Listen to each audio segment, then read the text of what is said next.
कल लोकसभा में चुनाव सुधार पर चर्चा की शुरुआत हुई और इस चर्चा में कांग्रेस की तरफ से सबसे पहले राहुल गांधी ने हिस्सा लिया और कई मुद्दों पर सवाल उठाए।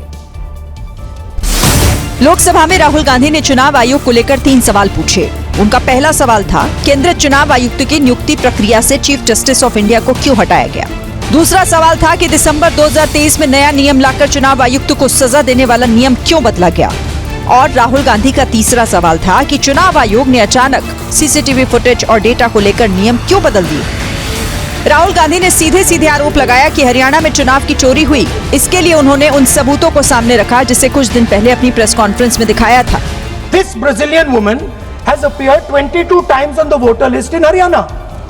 There is one woman whose name has appeared 200 times, more than 200 times in one booth in Haryana. And it is very clear, and I have proven without doubt that the election of Haryana was stolen.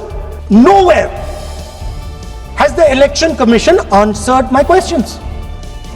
The Election Commission has not told me why this lady's picture has appeared on the polling list.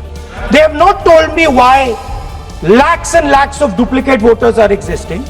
They have not told me why a BJP leader is coming from Uttar Pradesh to vote in Haryana.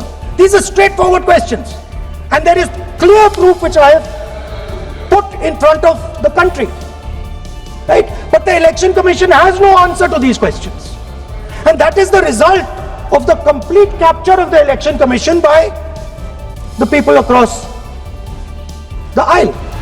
Rahul Gandhi के बाद BJP की तरफ से निशिकांत दुबे ने बोलना शुरू किया और राहुल के भाषण पर तंज कसते हुए कहा, खोदा पहाड़ निकली चुहिया।